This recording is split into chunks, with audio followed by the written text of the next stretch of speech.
Welcome in. It's the Second Cut Podcast. I'm Rick Gehman. This is your mega preview pod for this week's American Express. It's storylines, it's best bets, it's one and done. Joining me to break it all down, Greg DuCharme is here. Gregors, hello. What's going on, Rick? Looking forward to this. We got quite a few storylines to get into. I'm fascinated by this field at the American Express. The golf courses are very interesting. I can't wait to see what we get this week. We are waiting, possibly forever, for Mark Immelman to show up. He was scheduled to be here. Something else is taking his time. He has made us aware of that. He may join us in a little bit. He may not join us at all. But either way, Greg, you and I, we've got this thing covered. We've done this once or twice, I think.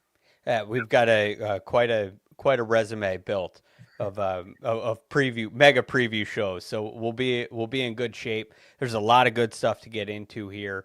3 courses to break down, world number 1 playing.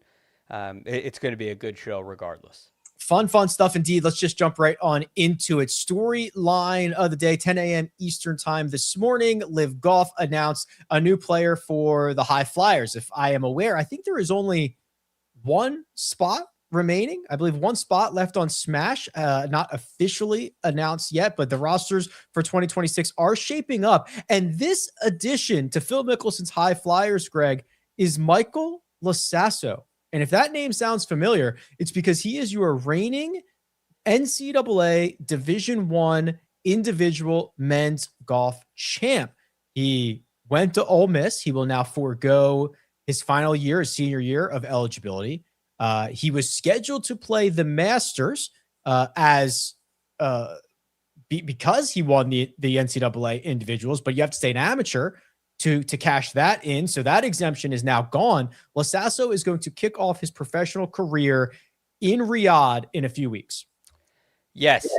Very interesting decision. One, I think passing up the Masters would be a really hard thing for me to do. I think I would stay amateur for that.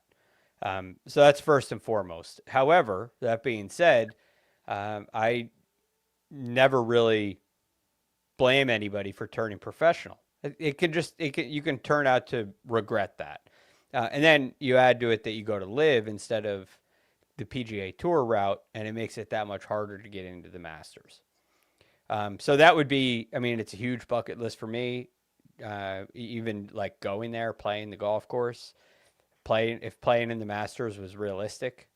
If I had an invitation to the Masters, I would have a really hard time giving that up. That's about as realistic as it gets. Is, hey, you have a spot in the field in April. Yes, like this year. Yeah, 2026 Masters.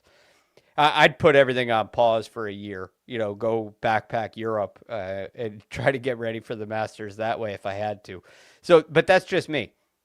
I don't begrudge him for turning professional.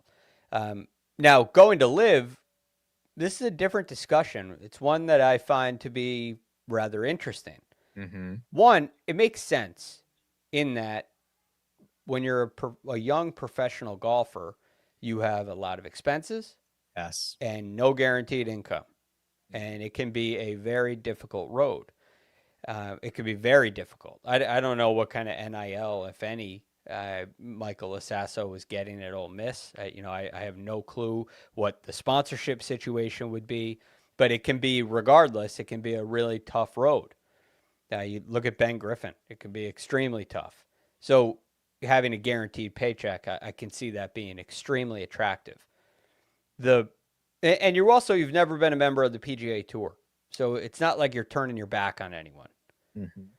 So I have respect for that. Now, the hard thing, Rick, is I believe that playing on LIV Golf, it's an extremely difficult place to make a name for yourself. And even when you reach the levels in amateur golf that Michael Lasasso has, right, winning an NCAA, a national championship, it does not make you a star in the golf world. You will not make a name for yourself in college. It doesn't happen. Any college player that generates any attention, they really generate it because they come and play PGA Tour events and they play well. And it's, the name is made in hopes of a budding career on the PGA Tour. So, look, I understand it, but I think it's a little concerning in some aspects. Yeah, so I actually think this is I think it's a positive move for guys like Michael Lasasso. I also think it is kind of a positive move for LIV Golf in most senses, not all senses. So let me talk through this for a second. If you're LIV Golf, you want the best players you can get, obviously. You want to be able to get guys that people are going to tune in and be excited about. And they've skewed a lot towards older players who are at the back ends of their careers, but they have name value. This is the opposite end of the spectrum. You get someone who is, one of the best young players in the world. He hasn't built that name recognition yet. So you're not going to get the value out of that, but you do get to say, hey, like we're getting some really good young players. This is exciting. That people love this, right? We love the NBA draft, the NFL draft. We don't know how these guys are going to pan out, but they're not Anthony Davis. They're not John Wall or Blake Griffin, these guys that you know from college, and you're excited to see where they go. It's like, oh, most 99% of golf fans are not even going to be able to tell you where Michael Lasasso went to college, let alone, how he did while he was there. But in general, I think it is good for LIV to get some younger guys, even if they're not going to bank on any of that name recognition. What you mentioned, I think, is critical. It is so competitive on the PGA Tour.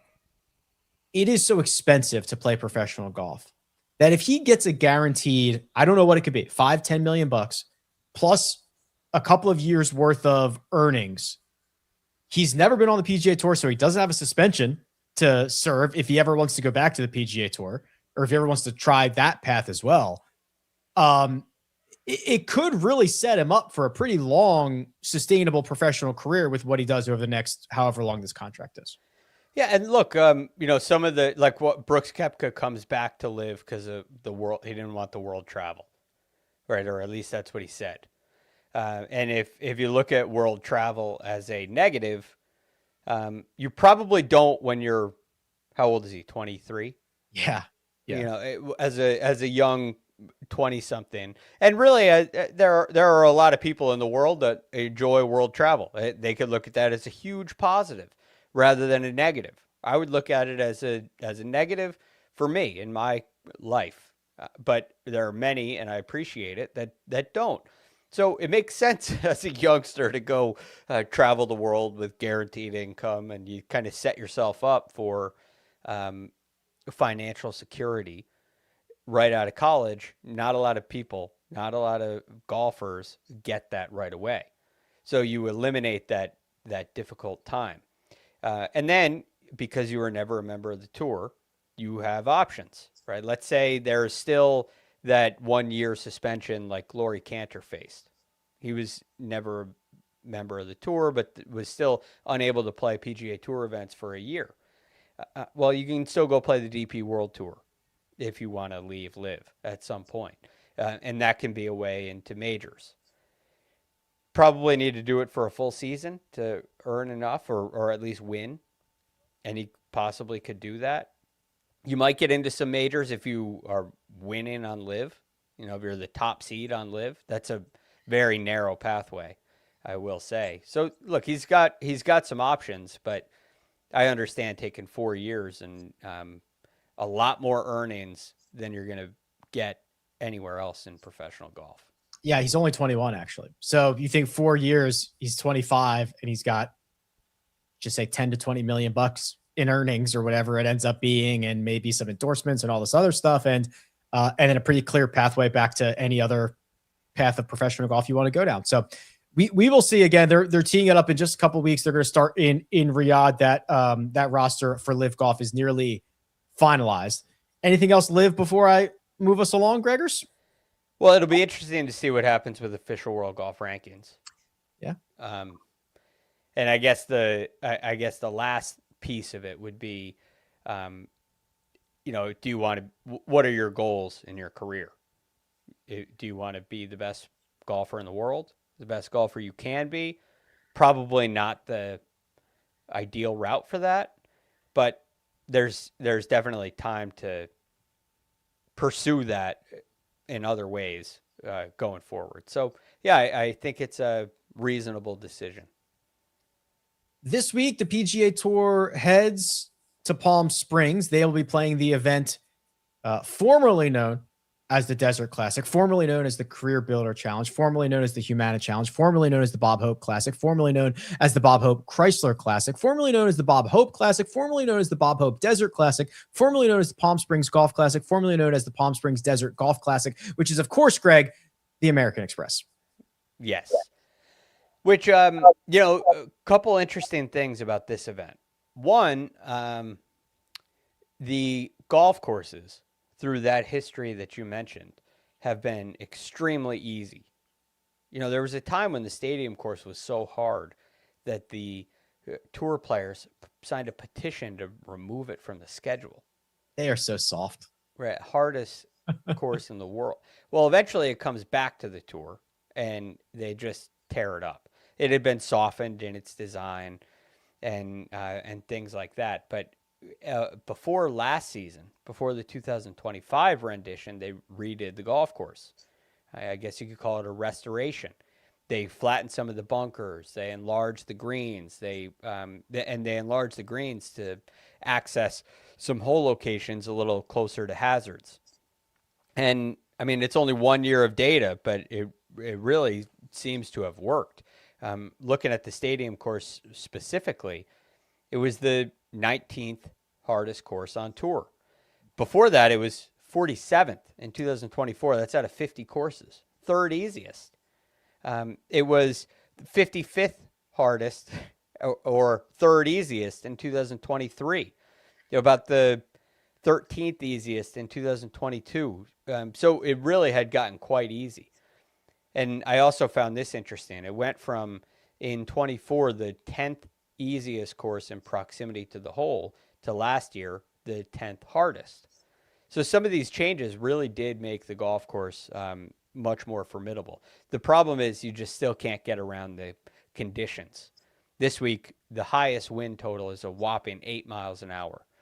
8 mile an hour gusts could be expected for about a 3-hour period on Sunday. Other than that, like Thursday and Friday, you'll see 3 mile an hour gusts. This is dome golf with ceiling fans on.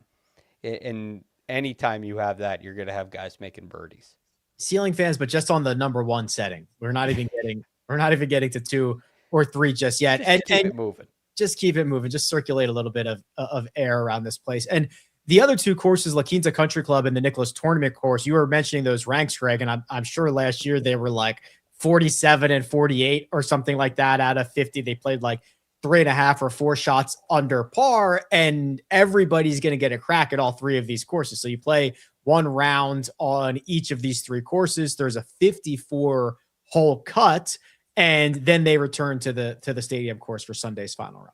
You're spot on, Rick. La Quinta has been the 46th most difficult last year, 49th most difficult. That's second easiest in 2024. 53rd most difficult in 2023. That's 5th easiest. And then you look at Nicklaus Tournament, and it's the same deal, right? 47th in 2025, 48th in 2024, 57th out of 58 courses in 2023. So yeah, there's really no defense on La Quinta and Nicklaus Tournament. The only defense, I guess you could say, is that everybody is making birdies. So you got to make so many of them. I really believe this. An easy golf course does not mean an easy tournament to win. It can become extremely stressful. You just have to keep making birdies. Well, it's probably the opposite. An easy tournament is probably harder to win. This is the full 156 player field. There are going to be amateurs out there, so these rounds are going to be long. Dave's question in the chat says, how do pin positions work this week? They're pretty easy because there's a bunch of amateurs out there, but they do not change for the first 3 rounds. So the same pins that, let's say Scotty Scheffler plays at La Quinta on Thursday are the same pins Patrick Cantlay is going to play on Friday at La Quinta. Like, they do not change for the first 3 days so that everybody gets access to the same golf course. But Greg, to your point, easier courses might not be easier to win. Scotty Scheffler's the favorite. He's 2.5 to 1 to win this golf tournament. This along with Riviera, this along with TPC Southwind. We teased this a little bit last week. The only courses that he's played, or the only events he's played, I think it's 5 or more times that he hasn't won. He's got a bunch of good results, but you're talking about massive field, course rotation, long rounds, and easy scoring. Like, does not necessarily say the best golfer in the world wins this. Sepp Straka last year made 2 bogeys. Nick Dunlap, as an amateur in 2024, made 1 bogey and 1 double. John Rahm made 3 bogeys. Siwoo Kim made 2 bogeys en route to winning in 2021. Andrew Landry made 5 bogeys. That's it. So when I look at Scotty Scheffler and all of his success, a lot of the 3, 4, 5 shot or 8 shot, I guess the 8 shot victory is an exception here, but most of those 3, 4, 5 shot victories come on really difficult golf courses where other players are making mistakes and he's not. It's a superpower of his, the ability to avoid mistakes, avoid bogeys. But here, everybody can. In a sense, you have an amateur playing in 2024 who's just not making any bogeys. He's not making any mistakes. He's not falling back at all. Scotty Scheffler was in the field in 2024. So what is the difference between making 7 birdies in a day and 6? 1. Well, it's 1, but it's really hard to separate yourself when there's no penalties on the other side. And I think that's why Scotty Scheffler hasn't won here. It's not to say that he can't, but like we talk about it a lot with long hitters playing short golf courses where you don't hit driver a lot. Does it take away the advantage?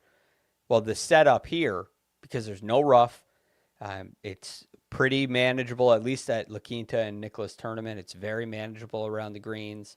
Everybody can hit the greens. Everybody's got wedges in.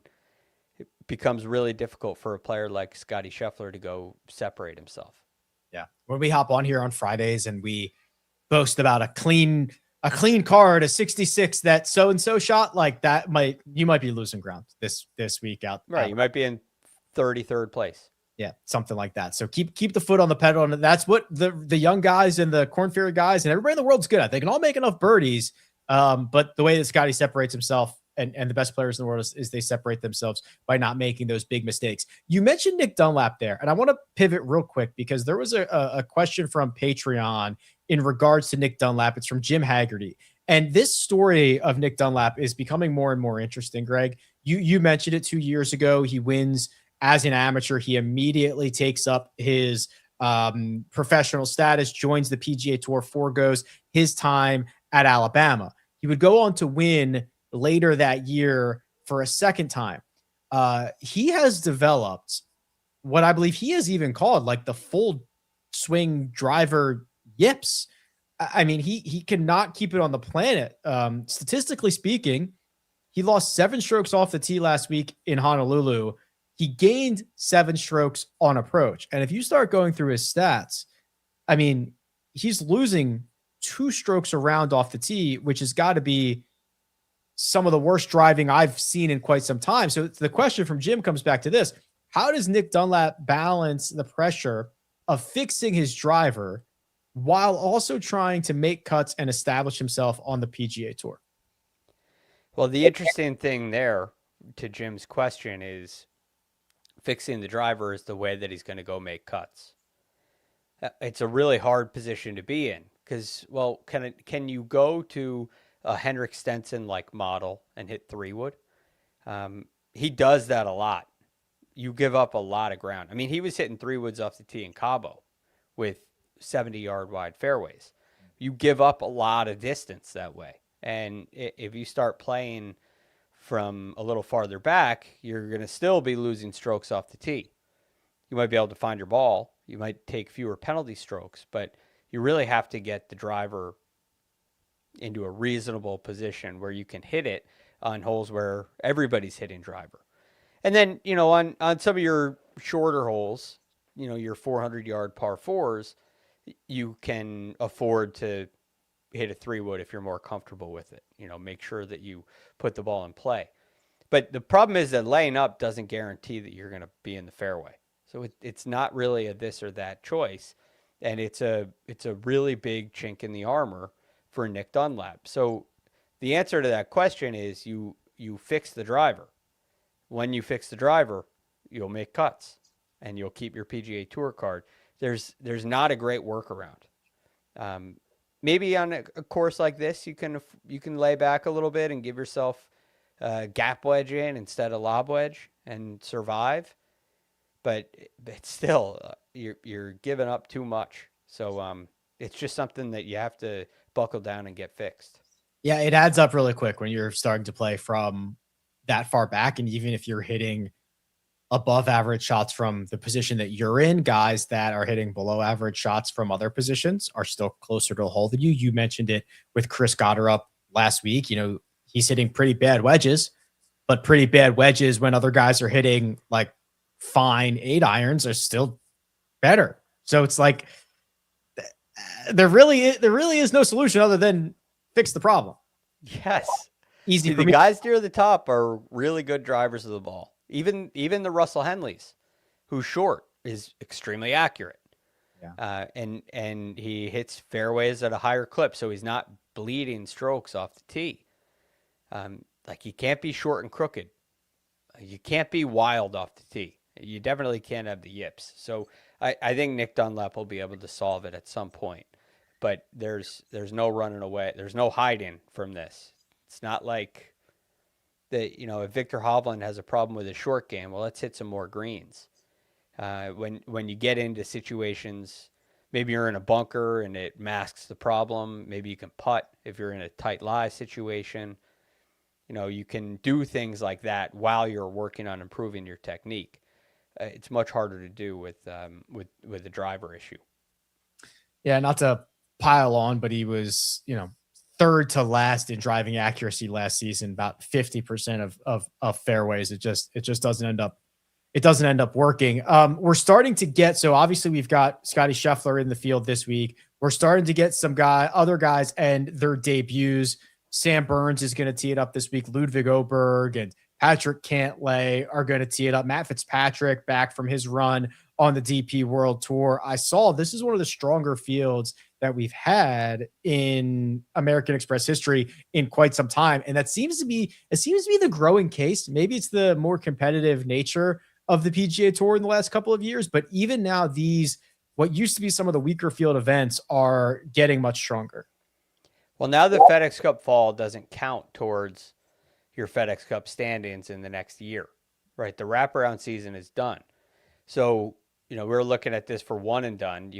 There's basically 31 weeks that you're dealing with for the season. And you're going to want to take some time off in between.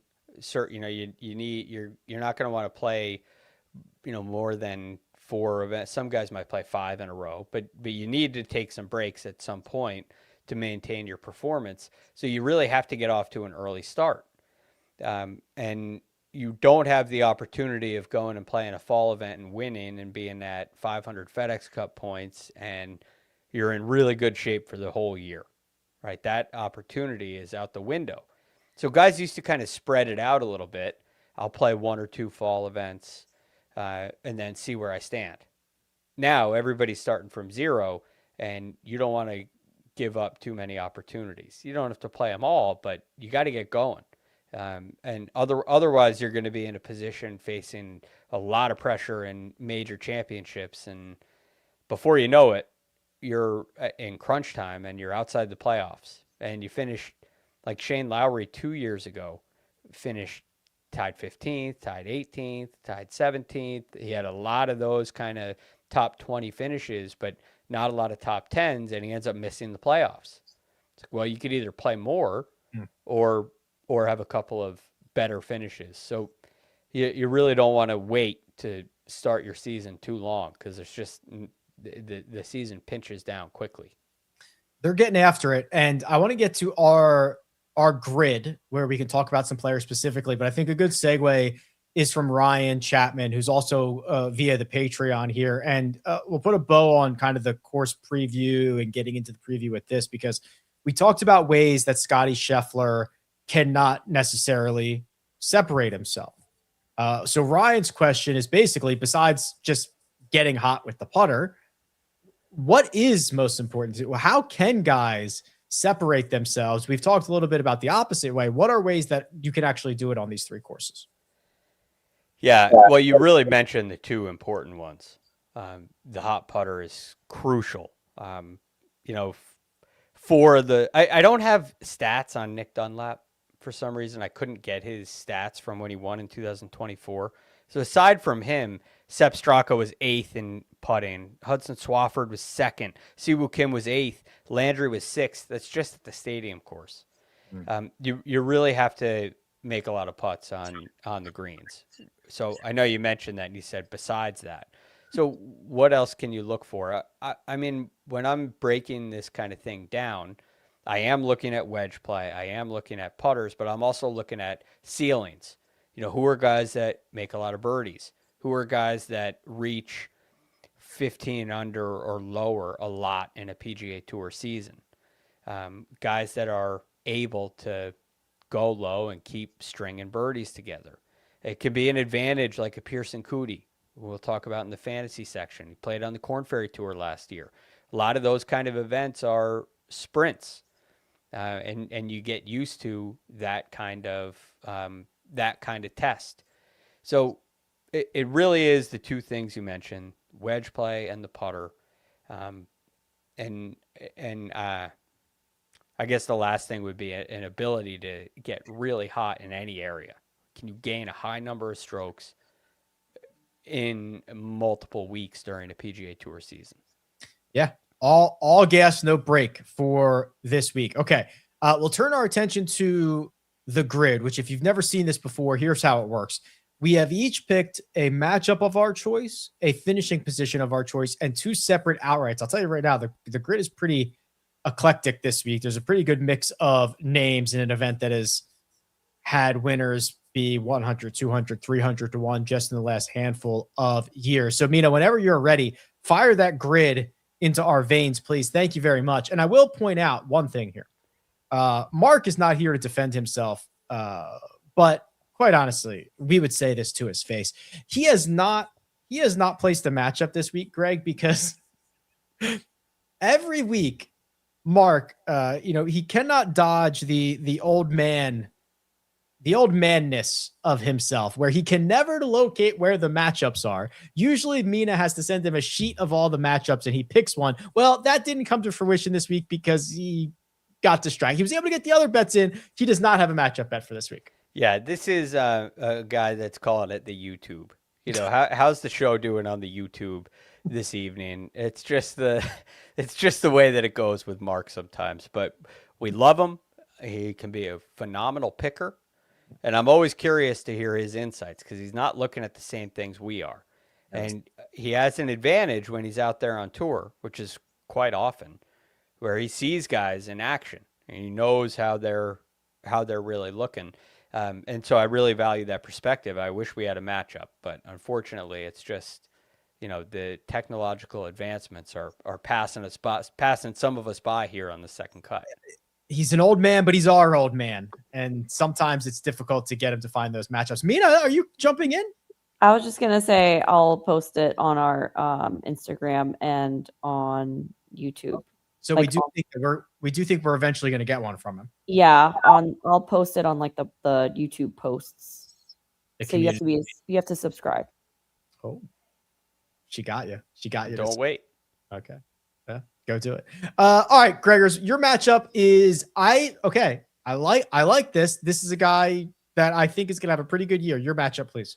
This is Jason Day at +110 over my boy Rico Hoey. Yeah, what happened? I love Rico Hoey, but we've talked about this a lot. If he could just putt to a 0, it would be great. But that doesn't quite work this week. And so I don't think this is a great setup. He's an elite ball striker. But I saw Jason Day as a big underdog to Rico Hoey, and I was very interested. Now, Jason Day hasn't putted great lately. You know, well, I mean, he's struggled in his last couple events on the PGA Tour I think I'm sorted. Yeah, he's actually putted okay. I have it sorted wrong. I was looking at best putting performances. But he actually, at the Black Desert, he gained over 2 strokes putting. And he's one of the best putters on the PGA Tour year in and year out. He played well here last year. I believe he finished tied 7th. And I think that he has a better chance of making the necessary birdies. You know, the area of weakness would be iron play, but this event skews a lot more towards wedge play, which I actually feel quite good about Jason Day with a wedge in his hand. So I like Jason Day over Rico Hoey. Yeah, he has entered the quality over quantity portion of his career. Last year, he played 18 events. It's the fewest of his career, and honestly put together a pretty solid year, and the metrics are pretty sound. So Jason Day over Rico Hoey for Greg. I went JT Poston over Wyndham Clark. Historically, JT Poston is a phenomenal putter who can heat up like a microwave and can just start going nuts very, very quickly. Wyndham Clark, I really don't know the status of his game. You talk about the range of outcomes, I think is huge. When you're looking at a matchup, I would prefer the safer side of things. So I'm going with Poston here over Wyndham, and I'm pretty comfortable with this, Greg. Yeah, I think it's a great time to take a chance on JT Poston. Wyndham Clark scares me to go up against because he can get really hot too. But I looked at Wyndham Clark for that reason. Like, all right, high ceiling guy. Yeah. You know, he can put up big numbers in every category. But I just looked at all the kind of numbers that I am interested in this week, and none of them look good for Wyndham Clark. So we'll see. Maybe the offseason changes things for him, but I like where your head's at. All right, JT Poston over Wyndham Clark, Jason Day over Rico Hoey. Your finishing position. Oh, we've swept this with 3 top 20s. Why don't you kick us off, Greg? Yeah, this is Siwoo Kim, top 20 at plus 135. Loved what I saw last week out of Siwoo Kim. So he gained 10.75 strokes ball striking. Okay, he flushed it. Problem is he lost nearly 5 strokes putting. He was not using the long putter. He was using a traditional putter with the claw. Now, all I've been talking about is the importance of putting this week. How can you go with a guy that just bled strokes the way he did last week? Well, I found this to be really interesting. I looked at his history at the Amex, and it's quite good. He won in 2021, tied 11th in 2022, a couple top 25s as well. But in all of his time here, he's gained over 2.5 strokes putting at just the stadium course in 5 of his 7 trips. Only lost strokes putting once here, and he finished tied 25th that week. So I think there's something to Siwoo Kim and Pete Dye golf courses that he just has a way of seeing it on these greens. I think there's a chance we get a good turnaround with him this week. I like him for a top 20. Isn't Siwoo like the best Pete Dye specialist out there? Sawgrass. Isn't Sedgefield a Pete Dye, or am I misremembering that? That's a Donald Ross. Donald Ross, excuse me. But we've got the stadium course here. If you go look at like strokes gained Pete Dye, I'm pretty sure Siwoo's like way up on top of the list. So let's see. You have best courses for all your players on your rickrungood.com. Sawgrass is his best. Mm-hmm. The stadium course is his second best. Okay, that's great. Those are both Pete Dye courses. You got TPC San Antonio. That's a Greg Norman. Waialae is a Rayner. Harbortown, Pete Dye, right there. Sedgefield, we mentioned Donald Ross. So, yeah, I mean, TPC River Highlands he's pretty good at as well, which is quasi Pete Dye. 3 of his top 5 courses are Pete Dye courses. 3 of his top 5 are Pete Dye, and his top 2 are Pete Dye. It's not bad. Checks out. I have breaking news. We have been joined by Mark Immelman. Mark. Hey, boys, I still don't have a matchup. I'm sorry. Oh my goodness. Mark. What's going on? You working hard or hardly working? I don't know, kind of both. Zoom calls and stuff like that, which means CBS Golf kicks off next week. So exciting. It was great to get all the team together: Jim and Trevor and Dottie and Frank and Colton, me, and of course Johnson Wagner, our new one. And we had a meeting with some of the execs from the PGA Tour as well, which was exciting, informational. So all good. We locked and loaded. Like things of emphasis, or like what goes, you don't have to, what goes on these calls? All the stuff that you guys ask about all the time. We just lucky to get the ear of some of the folks out there in Ponte Vedra. So yeah, it's exciting. I'll put it that way. I got off the call with a lot of anticipation. Okay, anticipation is good. I can't believe it's next week already. That's crazy town. Well, listen, I'm going to throw you right into the fire, Mark, because it's perfect timing. You came in, we were ready to go to your finishing position. This week you found a top 20 that you liked. What'd you pick? Well, first off, I'm trying to make up for the top 40 bust that I had with Christo Lamprecht last week. Gosh, he shot like 153, which I was surprised about. So I'm going back to the well with the South Africans by hook or by crook. And I'm going with Seabez, Christian Besaidnout, to finish in the top 20 plus 275.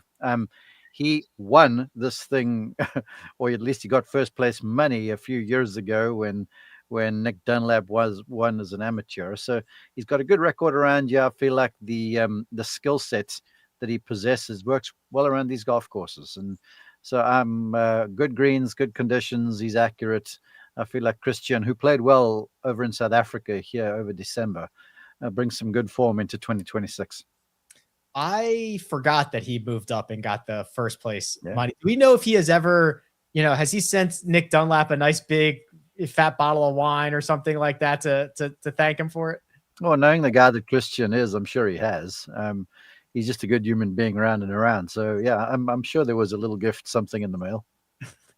I forgot about that. That's a nice way to get the first place paycheck. Okay, that is Seabez top 20 at plus 275. Greg went with Siwoo Kim. I'm going with Seamus Power top 20 at plus 390. Seamus starting to put things together. He made that clutch putt on the 36th hole last week to make eagle and make the cut.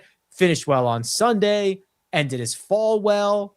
He's a desert golfer. Plays out of Las Vegas. Lots of good stuff for Seamus Power. He is plus 390 in the top 20 mark. He's like 170 to 1 to win this golf tournament. Speaking of winners, we have found 6 separate winning outrights that stretch all the way from 25 to 1 to 80 to 1 on the grid. So we have a lot. Greg, why don't you give me your first pick, please? My first pick is Harry Hall.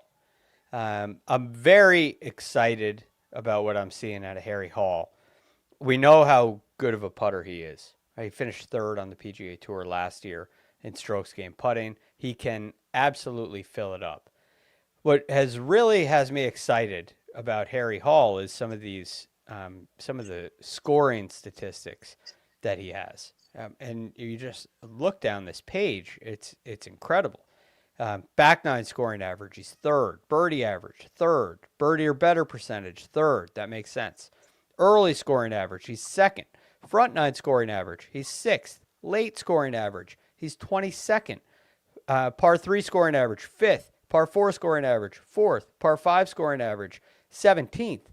I mean, you wonder how the guy doesn't win every week. He can make a ton of birdies. He is actually very good at avoiding bogeys. He's a good wedge player as well, that 50 to 125 mark, which I like to use to assess wedge play. He's 30th in that category. This guy knows how to put the ball in the hole, and I think it gives him a chance to win a tournament like this. What's his most recent finishes then? Gosh, those numbers are insane by themselves. Yes. Well, he did finish tied 6th last week. Yeah, he was in the final. Couple of, tied 13th at the BMW PGA. Yeah. He made it to the Tour Championship. He was 6th at the BMW last year. There's been some good ones, Mark. Yeah. No, he's impressive to me. It's like he's the kind of guy when he first came out, I was like, man, And then year of late with the tutelage of Butch Harmon, the golf swing is way tight, and he's always been able to putt. So yeah, it's those numbers are fascinating to me. He had 13 straight top 25s from Myrtle Beach to the BMW PGA Championship, and then he missed the cut in France, and then he finished 6th last week out of the final group. Wow. Yeah. He's been awesome. Harry Hall's 45-1 to win the American Express. Mark, your first outright, please. I have not dug deep down the board.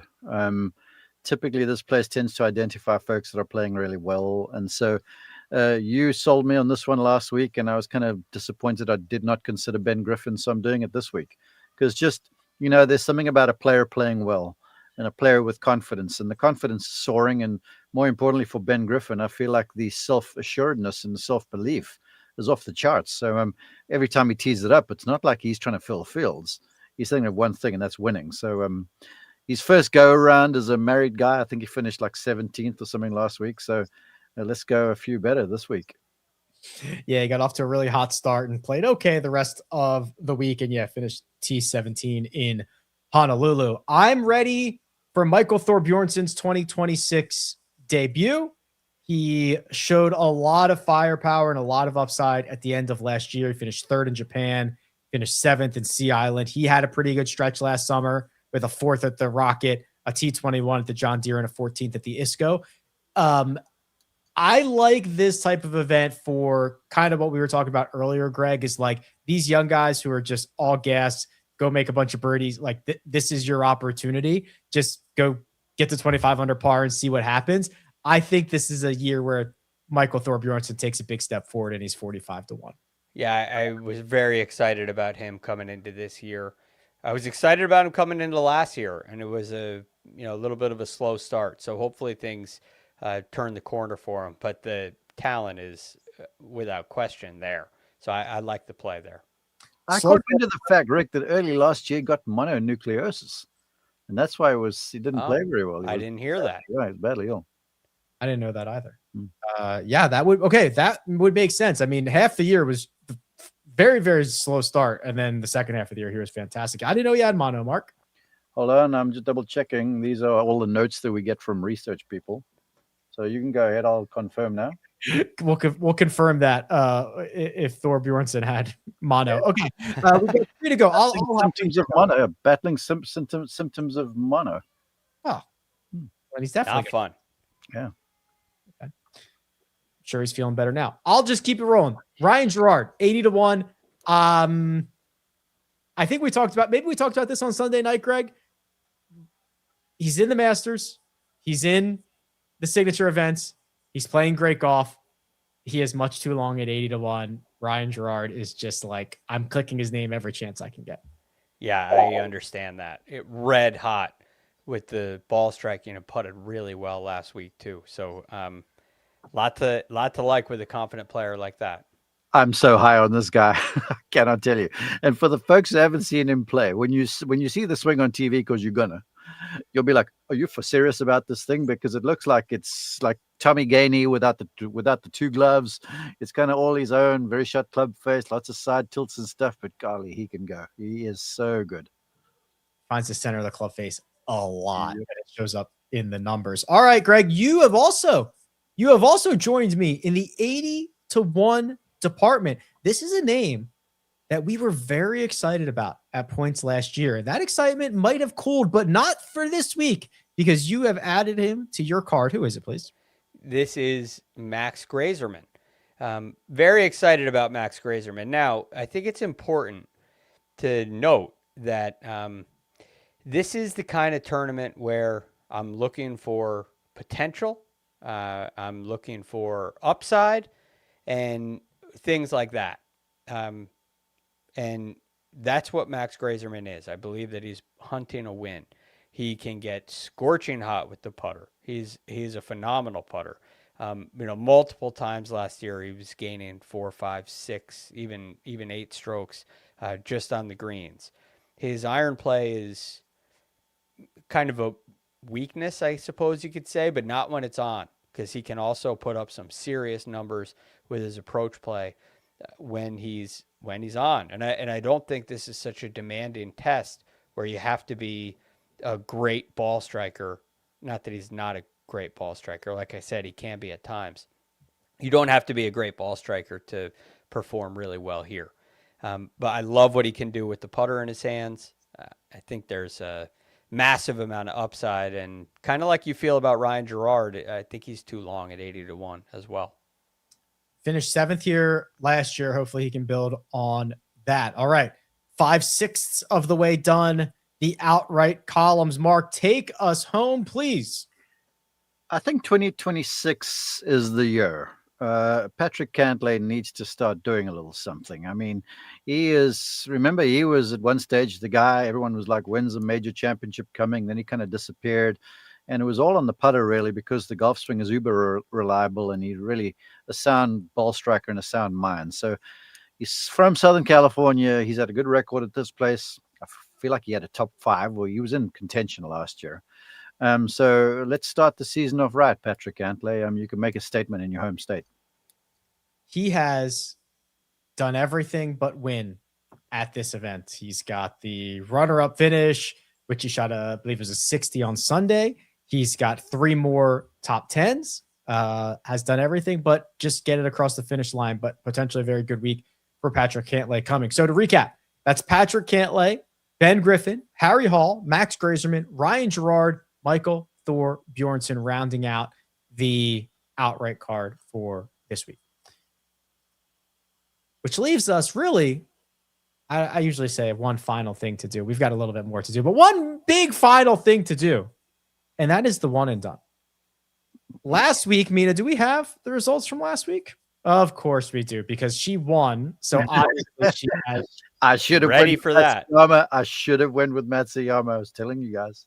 She has the dollar amounts in there, obviously. So Hideki got Mina 163,000. Ben Griffin got me 111,000. Mark and Greg both went with JJ Spawn 31K for their troubles. Slightly bigger purse this time around. Not huge, slightly bigger. Still 30 events to go. So, Mina, do we have the? Oh, yeah.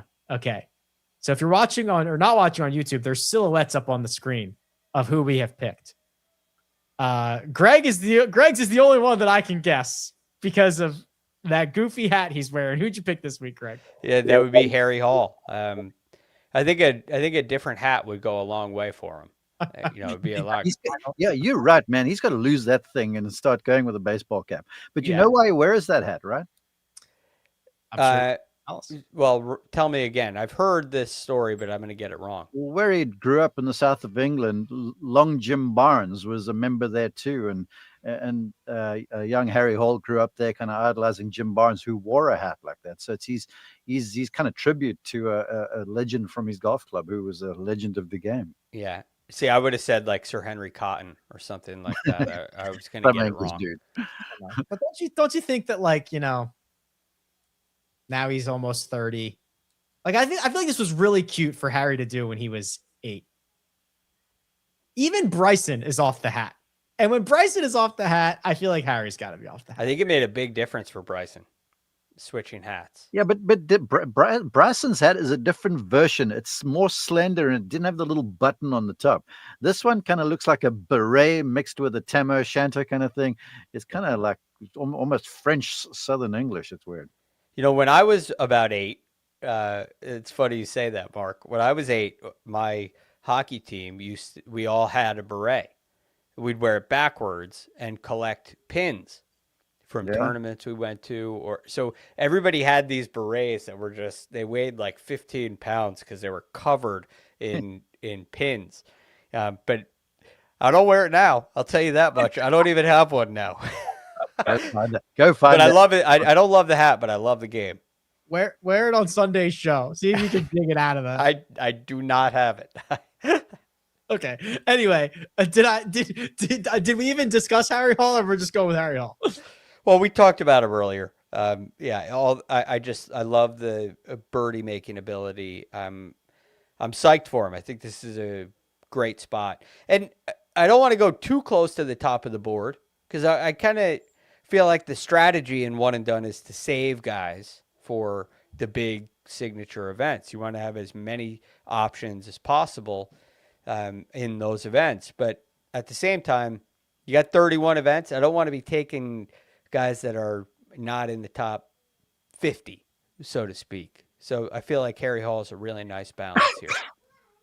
Okay, so that's a pretty good segue into my guy because I wasn't positive what I wanted to do here. But Mina, I went with Patrick Cantlay. Yeah, that's my boy. Oh God. I just know I'm not going to feel comfortable playing Patrick Cantlay anywhere. So I might as well do it at a place that he's had great success at, that it's the beginning of the year, his game's, he's probably working on his game. Everything's nice and sharp, yada, yada, yada. I just am not going to feel comfortable, even though I have to play Patrick Cantlay somewhere. I'm not going to feel comfortable with it. This is the spot to do it. So I'm running him out here. I don't know how I feel about it. I actually don't mind it. Okay. Mr. Mark, the chat is guessing. The chat thinks you've gone with Ben Griffin. That's the silhouette that they think that you have. Please tell us who you have actually picked. Well, I'm kind of disappointed in Mina because I'm so on the fence right now. I put two names in the chat. And after like my little bit on Patrick Cantlay that you added to, I'm like, now I've got three guys. And remember last week, if I'd went with my gut, which told me to ditch JJ and go with the Decky, I would have been in better shape. So that's the long preface to say, I'm not sure who's showing up on there because I do have two. It's Siwoo Kim or Ryan Gerard. There we go. Well, look. You picked Ryan Gerard. Yeah. Well, I mean, look, it's not tournament time just yet, right? That's the rule. It's always whatever name is first is the one I'm going to give you. All right, well, look, we've got to respect the boss, right? So when the producer says it's Ryan Gerard, but I love Siwoo Kim around here. As I mentioned, I love Patrick Cantlay, and both Siwoo and Cantlay, I'm with you. You wouldn't really use them elsewhere. Ryan Gerard, I mean, the guy's playing a bunch too. So if he keeps playing like this, I may try and use him somewhere where folks don't show up. So it's a weird thing. But if this happens to be my guy, I'll be very comfortable with it. Ryan Gerard for Mark. I'd be pretty comfortable. Problem is here, though. Yes. Okay, I'm going to say this and people are going to start ripping me in the chat. The valley, the Coachella Valley is it's prone to some weird breaks on greens, and everything is what they say goes towards Indio, which is essentially off the Santa Rosa Mountains towards the lowest part of the valley. And Ryan Gerard hasn't played these golf courses very much because there's some freaky reads where you'll look at the thing one way, and you've always got to bear in mind where Indio is, because if you don't, you're going to hit putts that don't go in the direction you want. So that's why a guy who's lightly run around here, unlike Siwoo, who's played it a bunch and played it well, that's my only reservation about Gerard right now. Okay, well, we'll see how he gets along in the Valley. Mina has opted to put her her first place ranking on the line with Patrick Cantlay. She made me say that she picked this first. So we were driving home we were running errands this morning, and she said, guess what I picked for the one and done? And I said, I don't know who. She said Patrick Cantlay. And I said, I'm going to take Patrick Cantlay. And she said, well, make sure you tell everybody that I picked him first. I will say the rundown, Mina was the first one with an entry in there. She had Cantlay in there right away. She was doing it. I believe it. She was doing it last night. I'm not surprised. Yeah. I'm so confused right now. Oh, gosh. I'm making this one and done already. You see, Rick, what I've got to do is I've got to sit with my book. I've got that hardcover notebook, and I've got to write down the names for each tournament and just stick to that. I'm not like Kurt Signetti right now. I'm just reacting already, and it's only the second event of the season. Already behind. Yeah. Is there a greater turnaround in sports history than what that guy did at Indiana? No, that was freaking genius. Oh, gosh. And you know what he's doing? He's using old school stuff like discipline and process and do the right thing and show up on time and all these things. And he's not falling prey to these kids and their massive NIL deals. He's like, go on, we'll find a third stringer that's going to play just as well as you because he does what I tell him to. It's It's crazy. amazing.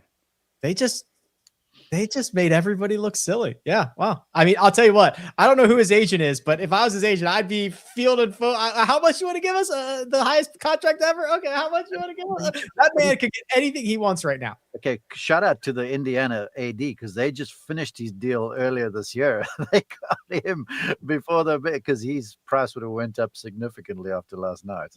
Yeah, you locked that man.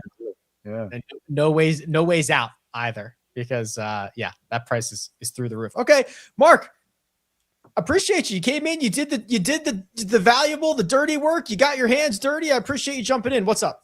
I'm working half day, man. I'm sorry I missed you guys on Sunday night because I was in Tuscaloosa, Alabama. But I'm calling the Amex this week, so I will most definitely join you guys on Sunday nights after our broadcast commitments. All right. Well, we're excited for you. Yeah. Fantastic. We will see you then. You boys take care. Goodbye. Thanks, Mark. See you, Mark.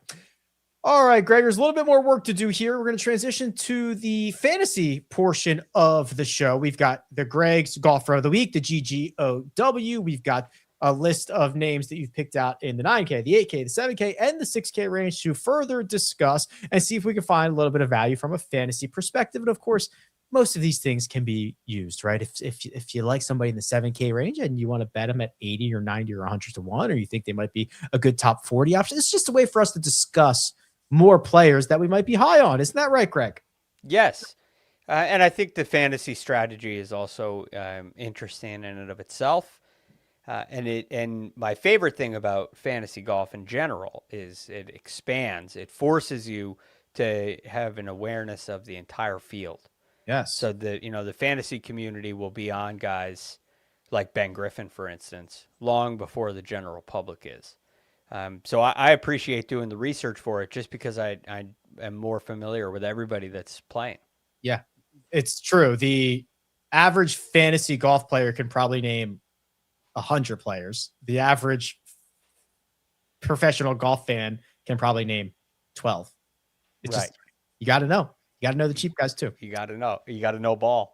Got to know ball. And nobody knows ball like Harry Hall, who is Greg's Golfer of the Week. I couldn't pass it up, Greg. I just had to spoil it there with the rhyme. But we have talked a lot about Harry Hall. He has made an appearance already on this show a handful of times. But what is it? Why him over literally anyone else? Because when I say, Greg, you're Golfer of the Week, that takes into account every single aspect. And the man that you can most not live without is Mr. Harry Hall. Yes, I'm looking at a couple of things with Harry Hall, and like I said, I believe in this tournament, there's not a single statistic that you need to point to, right? It's not a ball strikers golf course like it typically is. When you look at recent winners, they're not necessarily the best putters on the PGA Tour. They just putt extremely well this week. They're not necessarily the best iron players. They just put together a great week with their iron play this given week. And so I'm looking for ceiling capabilities. Who are guys that can get hot? A great indicator of that is birdie average. Harry Hall's third in birdie average. But just looking at some of these putting metrics, the number of times that he gains over 3 shots putting in a year is incredible. It's in fact, it's 10 times in 2025. He gained over 3 shots with the flat stick. At his highest, it was the Wyndham Championship. He gained over 9 strokes putting. That is a very high ceiling. When you look at his iron play, it doesn't happen quite as often, but he can put up some pretty good numbers with his iron play as well. And I think the work that he's done with Butch Harmon goes a long way in that. So you combine the birdies that he makes. He made the second most birdies on the PGA Tour last year. He was third in birdie average. His scoring average, he was third on tour in scoring average, the actual scoring average, not adjusted. I wouldn't use adjusted scoring average in a week like this. This is the kind of week that creates an adjusted scoring average. Okay, but you played at the Amex. Well, that's so it's a great thing for this week to have in mind. Who are guys that can go shoot 25, 26, 27 under par? Harry Hall checks all the boxes for me.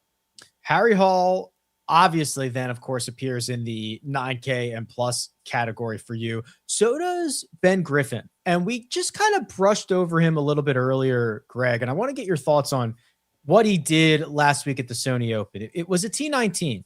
Got off to a really hot start, kind of struggled a bit in the middle 2 rounds, finished strong. How would you grade that performance? And clearly, it's good enough to get you back on him for this week. I think it was a poor performance for Ben Griffin. Wow, okay. Now, there were some really good things. I love what he did with the driver. He was absolutely striping it. That's not going to be as important this week. But from where he was playing with his tee shots, there he left a little wanting with his approach play. But that being said, I do believe that Ben Griffin is another kind of ceiling type player. He is a player who can really take it deep, and he can take it deep for 4 rounds. And in fact, he reached 18 under or better in 2025 on 5 separate occasions. Now, that is a hard thing to do. There are not a lot of tournaments where you're getting an 18 under par and not winning. But that's what Ben Griffin did. When you get to an event like Cabo, he got to 28 under that week. You go to a tournament like this, he finished tied 7th here last year. So there are fewer opportunities than you think. You think these guys just shoot 20 under every week. It's not the case. But Ben Griffin does it more often than most. Yeah, Ben Griffin, I think it's a name we're going to talk about early and often this year. We're already doing it here the first couple of weeks. Here's one we haven't probably mentioned at all in 2026. It's Sam Burns. He has only played 1 time since the Ryder Cup. That was the Hero World Challenge. He finished 11th, which is right in the middle of the pack. Sam Burns is now going to kick off this 2026 campaign, and you're wasting no time clicking his name. Yeah, I think there are a lot of reasons to do it. If you look at his weaknesses, it seems to be driving accuracy and iron play at times. I'm not worried about the driving accuracy on any of these golf courses. There is literally no rough. I don't know this for sure, but it has to be the tightest difference in proximity from rough to fairway. It's almost negligible. I don't know if there's a way to measure that. That would take a lot of work for something that very few people really care about. That's not that. I get stuck in those all the time where I'll spend 3 hours and I'm like, all right, now I'm going to tweet this out. And I'm like, no one gives a crap about this. No one cares. But there's no difference between the rough and the fairway here. And so I think that bodes well for him. I've been talking about putting a lot. He led the tour in strokes gained putting last year. And in 10 events, he gained 4 or more strokes on the greens.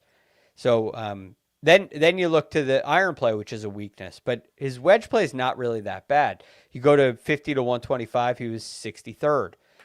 That's a lot better than some of his other categories. A lot of his struggles with iron play tend to come in the longer, even though he's a long hitter. 225 to 250, he's 172nd. 200 to 225, he's 138th. 175 to 200, he's 118. So he gets a little better as he gets closer to the hole. And I think that just checks a lot of boxes for this week. Next up is Siwoo Kim. And, we mentioned him a little bit earlier, but I find this putting thing rather annoying, right? Is he going to use the broomstick? Is he going to use the shorty? Is he going to do traditional? Is he going to do the claw? He seems to tinker a lot. He snapped a 12 event losing streak with the putter at the RSM Classic. He gained a stroke there, and wouldn't you know it, finished T4, right? When he putts well, the results are no problem. He still lost 5 strokes putting last week and finished T11. So you're really looking at this, and I think this is the right way to look at it. This is kind of like Corey Connors at Waialae before they redid those greens, where he was a horrible putter everywhere, but then something about those greens he loved. I don't know what it is. Something about these greens, Siwoo putts well up.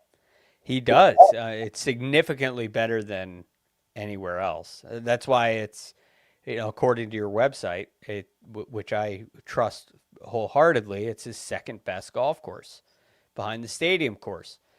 That's just PGA West. But I do believe at La Quinta and the Nicklaus tournament, anybody can handle those, and he'll find ways. He'll find his way into enough birdies there, and then he can actually separate himself at the stadium course. So I'm very intrigued by it. I love what he's done tee to green, and even the results. You know, he's got 5 straight top 20s on the PGA Tour. That's a pretty high mark, and then when you combine that with coming to a place that you love, it's a really good thing. Again, I want to point this out. He's gained 2.5 or more strokes putting in 5 of the 7 trips here, not including the WD where he didn't even play the stadium course. That's only in 2 rounds. Right, because you only play. There's no strokes gain data at La Quinta and at Nicklaus tournament. So these numbers are really good. Every time he's on the stadium course, he's putting really good. You're not really able to have a bad putting day and still put up those kind of numbers. He just seems to get them. He seems to get it, and I think it's worth rolling with. He was almost my one and done selection. I was literally just gonna say, I think I've been sleeping on Siwoo, and I should have made him my one and done. Yeah, it's strong. It's really strong. He hit it great last week. He's clearly confident. He's playing a lot better than I thought he was playing. Yeah. What is it? He put up 10.75 ball striking last week? Yeah. I mean, I know that's not going to be quite as like Waialae separated good ball strikers, guys that were really hitting it well from guys that weren't because of the conditions. This week it won't be the same way, but it just speaks to, but confidence is rewarded here, I believe. The 8K range are actually 2 golfers that made my grid in some way. I'll just tell you, they're Michael Thorbjornsen and JT Poston. Greg, where do you want to start? Well, let's start with JT Poston. Okay. Plays really well here in the desert, right? 3 straight top 12s here, which I like. He had, I think he plays well at this golf course. He's got 5 top 25s here. And like I said, 3 straight top 12s. He has that same kind of ceiling. It's not quite like Sam Burns or Harry Hall, but he gained over 4 strokes putting 5 times last year. I still think that's a really strong mark. Gained over 4 strokes on approach 3 times last year, albeit it was a down year with his approach play, but another guy that I think gets stronger with shorter irons rather than the longer irons. So I think this golf course suits his game in a lot of ways. He is one of those approach plus putting guys. Yeah. Which when it works, it really works. When it doesn't, it's a T40 or whatever, but it ends up being a really, really high upside type of play. Michael Thorbjornsen's the other one. You're buying the talent here as I am. Yeah, there's not really very many reasons other than that, right? He doesn't have the boxes checked like with the wedge play or with the putting, but I just think that he's really good, and I think that, like you said, you used the term all gas, right? This is just a time to go make a ton of birdies. And I think he's certainly capable of that. And I think it's time that he starts to put up some really nice finishes in these PGA Tour events. I didn't know that he had mono last year. That answers a lot of questions. How did that slip through? I'd never heard that. I never heard that either. I'm not happy to hear it, but I'm happy to hear it. Well, it explains a lot of things. Right. Right. So you're looking at this data and you're wondering, well, is he just a fall guy? He just loves the fall, the foliage. Yeah, the fall, crisp air, early sunset. No, I don't think that's the case. I think he had mono last year. Oh, okay, that makes sense. I'm so excited for this one. So we're in the 7K range now. Daniel Berger. Talk to me about Boog. He's $7,800 this week. Oh, this is very, very exciting to me. I can't wait. I can't wait to see if this actually comes into fruition, but it makes a ton of sense. So since he returned from injury, the last couple of years, he's been great. Go through some of these ranks. Last year, He was 18th in strokes gained off the tee, 27th in approach, and that ever important 50 to 125, he was 18th. These are great numbers, but he was 140th in birdie average last year. Why? Well, he couldn't really putt. He was 135th in strokes gained putting. So these struggles were really significant. But what has he done his last 2 starts?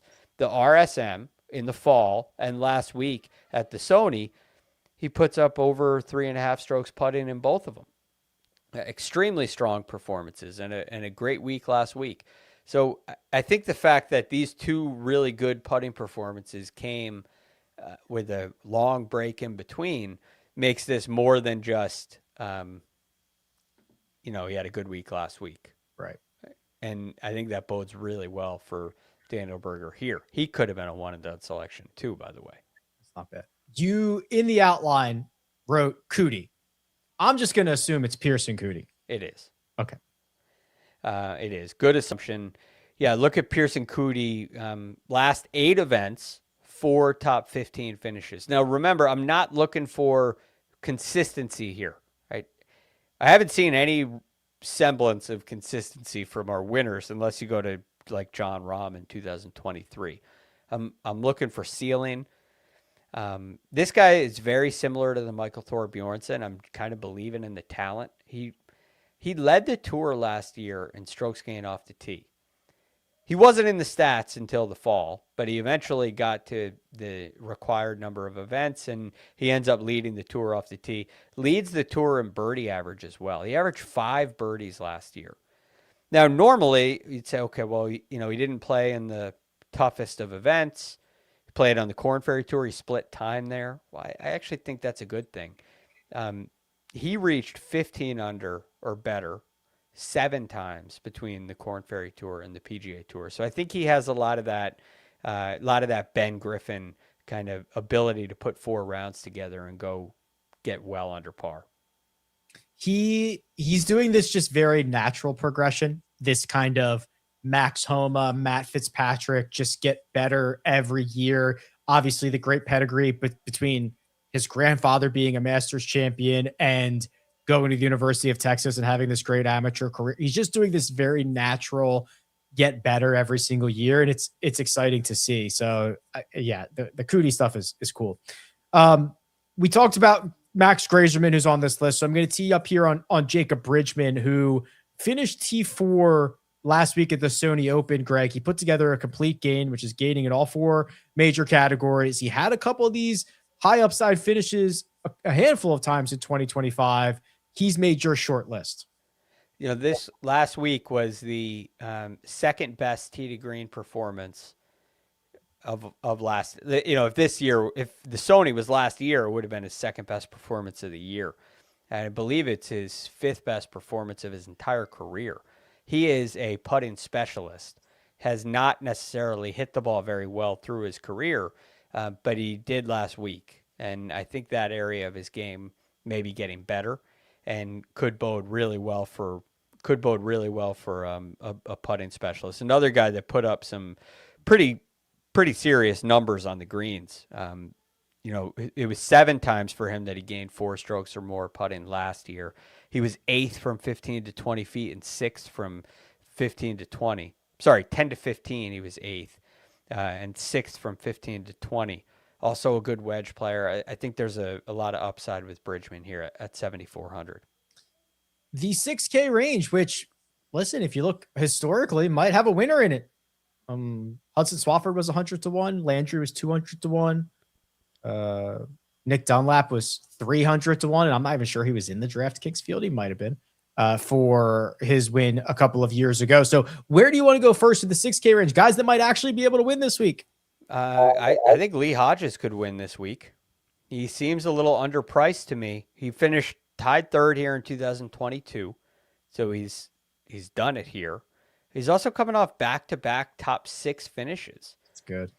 Which is really good. He's a strong wedge player. He was 21st last year from 50 to 125. He can get hot with the putter. Again, it's not at the level of a Harry Hall or a Sam Burns, but has definitely shown that ability to put up some serious numbers. I think he's extremely confident, and I love when Lee Hodges has a short iron in his hand. Don't forget, he won on the PGA Tour by, in a runaway. Yeah. Okay. We don't give Mark enough crap about this because when he won the 3M Open in 2023, we asked Mark. I want to get this right. I think we asked him, would you rather have Ricky Fowler's career? So like Ricky Fowler's, what is that? Bunch of wins, the Players Championship, whatever, or like Lee Hodges. And Mark took Lee Hodges, assuming he would surpass Ricky Fowler's career. I know there's still time left. I think that's the bad side to be on. Yeah, I think so too. I do. But, even if Lee Hodges went out and won this week, you'd still be well behind Ricky Fowler. Yeah, Ricky's got 6 PGA Tour wins. He's got one of them being the Players, a couple of Ryder Cup performances. Yeah, I mean, was he a Rookie of the Year? Possibly. A true who can say moment. I don't know if he was. Sorry to put you on the spot. But look, I like Lee Hodges' upside, but he's nowhere near the player Ricky Fowler is. Although Ricky's in the field this week. Listen, you're buying Lee Hodges for 1 week. You don't have to be like Mark and take the rest of his career. You can just take. I'm not going to. Yeah. Eric Cole's your last man. Yep. This is, last week I had him on my list until I saw the weather report that it was going to be really windy. I thought that was going to put a higher premium or make it difficult for him to drive the ball well. And it was like, he was on my list like, hey, I just need Eric Cole to hit fairways. Then you look at the weather report, you're like, all right, he's not going to hit fairways. Well, so let me practice then. Now this week, it doesn't even matter if he hits fairways. Exactly. So there's no wind to be seen. Like I said earlier, the highest wind gust that you're going to see is 8 miles an hour. And that'll probably feel nice to the players. Although it's only going to be low 70s. The weather's just going to be perfect. It is perfect for Eric Cole to get the ball out there somewhere off the tee. Just avoid the limited water hazards that are out there. Get it out there and go hit it at the flag. That's what Eric Cole does. It's what he's done for us. This is a mini tour player, remember. He's a sprinter. And I think this kind of golf course bodes really well for him. He's in the 6K range. I love that. Got to get Eric Cole in here somewhere. I think a DFS lineup's a great place to do it. Well, if it's not last week and it's not this week, we might never have to talk about Eric Cole again. Okay. I'm out. You're done with him. I'm just done. I'm just done. I'm going to need to see a little bit of something. Okay. All right. Well, if it doesn't happen this week, I'm saying if he doesn't finish in the top 20 this week, I'll never put him on my list again. See, the crazy thing is, like, we could get to the cognizant and be like, well, he's played well here before. Yeah. You know what I mean? Like, do that whole shtick. But Rick's one and done selection, Eric Cole. Oh God. I know things change quickly. 38 minutes until TGL. Yeah, very exciting. Again, we'll see what happens. We talked about it last night. Jupiter Golf Links, no Tiger Woods playing. Nope. Akshay Bhatia in that spot. Yeah. Who is playing this week? Akshay, Homa, Kisner, Justin Rose, Colin Morikawa, Sahith. Yeah, Justin Rose is playing this week. Thigala is playing this week. Dude, LA is going to wipe the floor with these guys. They should. On paper, they do, but this game isn't played on paper. They're going to have to handle the stinger hole. It's not played on paper, but it is played on like the closest thing to paper. It is the closest thing to paper we have. It's a screen. It's a screen, which could be some sort of paper material. It's two-dimensional. A rotating green. Yeah. It's interesting. Very interesting. Okay. Anything else? We've mega previewed it all, Greg. Anything else? This preview was mega. So I'm good to go. Fired up for this week. Can't wait to see how it plays out. Don't leave home without your mega preview pod. We'll be back Friday night. That'll be actually not the cut, because they're going to have to play Saturday's round for the cut to happen. And then Sunday we'll be back for the finale. That'll be a little weird. Sir. Yeah. 54 hole cut this week. You have one round on every course. So it'll be a pre-cut edition of the second cut. Oh, cut it out, Gregors. All right. Well, we'll be back on Friday. Big thanks to Producer Mina, who does all the hard work behind the scenes. Greg DuCharme, I'm Rick Gehman. This has been The Second Cut. Goodbye.